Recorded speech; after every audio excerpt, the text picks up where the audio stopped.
Greetings, everyone. This is Dan Lovranski along with John Pollock and Jason Agnew, of course, the crew from Live Audio Wrestling.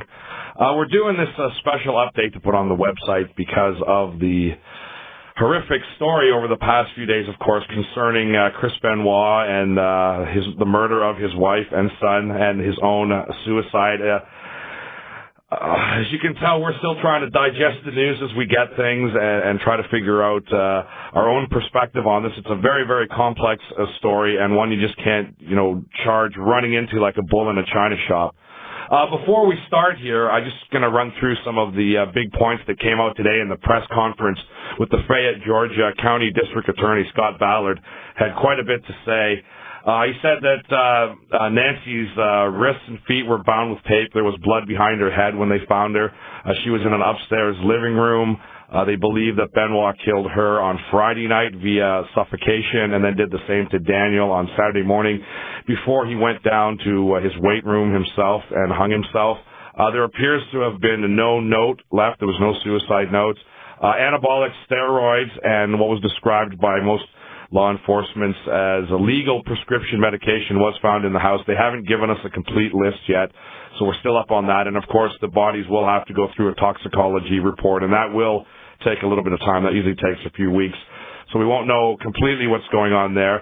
Apparently, a WWE co-worker, at this time it's believed to be Chavo Guerrero, received a text message that, according to Ballard, seemed to be very much in a tone of almost wanting Chavo to make a move to kind of make sure that, some sort of strange closure, make sure things were actually found out. So that was kind of disturbing as well. And it has also come out that Nancy filed for a restraining order against Benoit back in 2003, but it never appears, and she also filed for divorce, but it never appears to have been completed. I assume they reconciled and it was probably dropped. And the other interesting thing that I heard Scott Ballard say was a couple things, is that it looked like Daniel, while he was suffocated, it looks like Benoit used some kind of chokehold on him, according to Ballard. And also Ballard said that they found needle marks on the arm of his son, Daniel, and there was a lot of steroids found in the house. So this story continues to get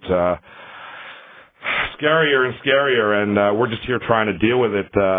Guys, jump in any time here. I don't want to sound like the rambling idiot, but I'm just totally blown away by this whole situation. Obviously, it's been a trying day for all three of us, and for wrestling fans everywhere. I mean, you look at Chris Benoit, and he's a guy that instantly wrestling fans think of as, one of the top performers, and now all of a sudden he's involved in this double homicide suicide case. It's something that I think wrestling fans are going to take it's going to take a long time just to really comprehend, and details are still very sketchy. We're left with a lot of questions and unfortunately not a lot of answers. Mm-hmm. What we do realize, though, is this is not the typical wrestling death that we've unfortunately come to know in this industry and see almost on a monthly basis. And in particular, initially our thoughts, probably mine, I know, went to, it's Eddie. We're going to go through another Eddie situation. Yeah. But then when you find out that, Nancy's gone and Daniel's gone, and then I know, Mouth, you and I were both thinking that, whoa, was he involved in the mob or something? Right, Did someone come in and take him out? Instantly, the first thing to go through your mind is not, did Benoit do it? Absolutely not. Yeah. I mean, you and I don't know, John, if you've met him, but you and I, Mouth, have spent time with Benoit. And you've actually gone out with him, hung out a little bit and stuff, and you'd never think that a guy like that nicest guy in the world. Do something like that. And that's the sentiment coming from not only us, but along with that, all of his colleagues, all the workers there, they're all saying this. Yeah, even his neighbors in Georgia, the same thing. They're all the townspeople are saying the exact same thing. So it's definitely a bizarre picture to put in place. One of the things that always happens with this kind of story, outside of what it is itself, is that it seems that the media or people in general always try to put the blame on something. And of course, pro wrestling is going to take part of the heat for this one. And I would suspect, though, that we can't just put it on pro wrestling, that it really has to be a combination of a bunch of factors, including domestic violence. It's obviously that there was a history here with Nancy once trying to get a restraining order and her once filing for divorce, and that it's something that not a lot of people knew about. So that's clearly part of the issue as well.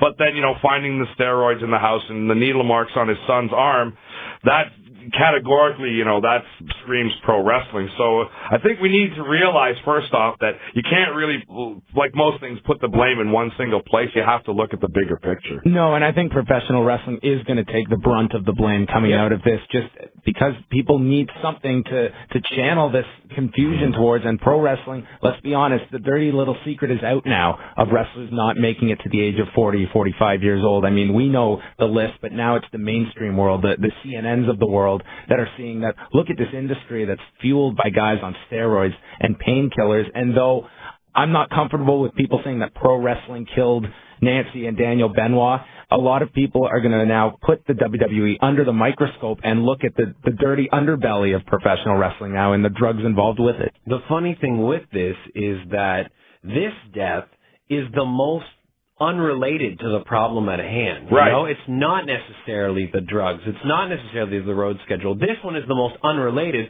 compared to the Eddie Guerreros of the world, the Davey Boy Smiths of the world, where it's definite all of those years of being on the road, that lifestyle, those drugs, those steroids that killed those guys with the enlarged hearts. This one, completely different, but looks to finally have the effect that all the other ones should have had. Yeah, you know what? If anything, we can scrap one sliver of goodness out of this, that is what will happen. Because, as you mentioned, John, we've gone on about this for years on this program, right? I mean, how long have we gone on about how pro wrestling needs to be regulated, it needs to be cleaned up? And, there were a couple times I really honestly thought after Owen Hart it would happen. I honestly did. And, 10 years down the road, it still hasn't happened. I thought the same with the Eddie Guerrero death when we actually saw a policy put in place with the wellness policy in February of 2006.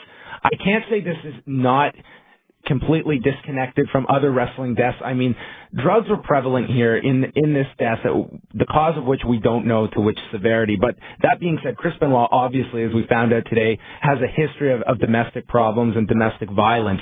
And someone who clearly had a lot of issues within himself, and being in an industry where steroids are prevalent, drugs are prevalent, it's a recipe for a disaster, and that disaster came to fruition yesterday. Yeah, I think that's one of the more interesting things about it is the side of Chris Benoit that seemed to remain so cleverly hidden and stashed away for most of us. It's almost like it only came out when he got into the ring and he became the intense character that was Chris Benoit when he was a wrestler.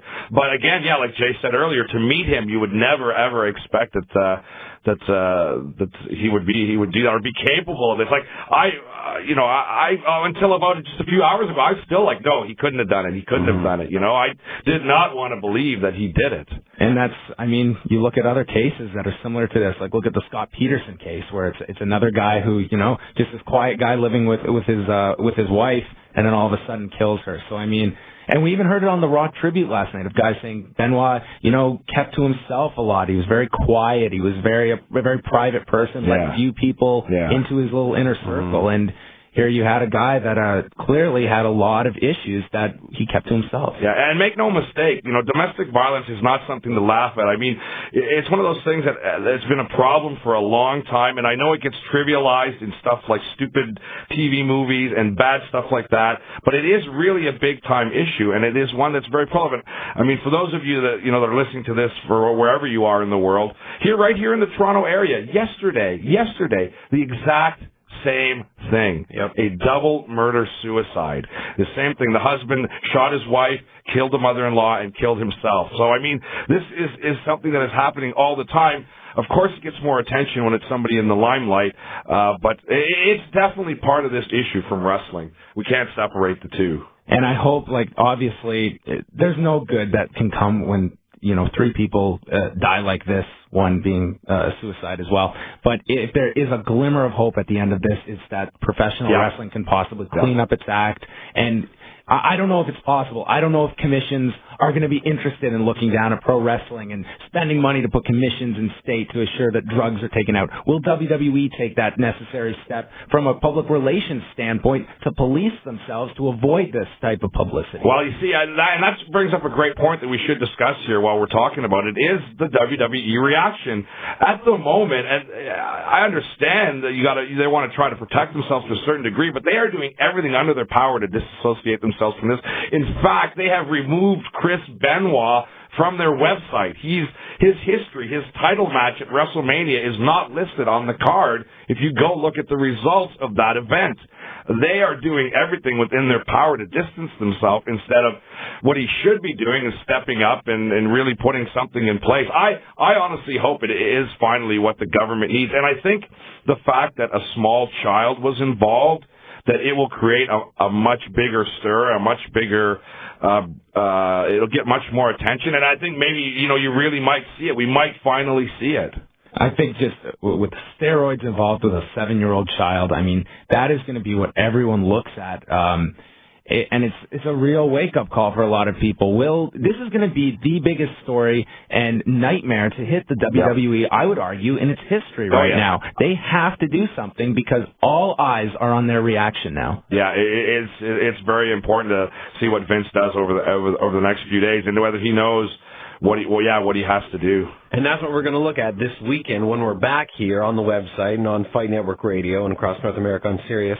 We're going to be looking about what the WWE should do, as well as looking at this case in particular. We're working on getting some guests, not the traditional guests. This will not be a tribute show. No, absolutely. Let's make that clear. We're all shocked. I mean, we were all, you listened to the show. We were the biggest Benoit fans in the world when it came to his in-ring work, but we are not going to be doing a tribute show to a man who murdered his family. I'm sorry, that will just not happen. No, we will take it from a different approach, as Jay mentioned. Go ahead. Sorry, Jay. Go ahead. You know what? It's odd to say, but we are wrestling journalists. We're wrestling and mixed martial arts journalists, so we're going to cover this as a news story. We're going to try to inform you. We're going to try to gain a better understanding of what has happened here, what led up to it, what happened at the house, and as far as we can delve, we will indeed do so this weekend on our show. I want to thank everyone for joining us. Be sure to tune in to Fight Network Radio throughout the rest of the week on Sirius Hardcore Sports Radio Channel 186, where myself and Maura Ronaldo will be continuing to report on this story, as well as on our website, liveaudiowrestling.com, and then we'll be back Sunday night at 11 p.m. Eastern to try and get to the bottom of this very, very tragic story. Thanks for joining us.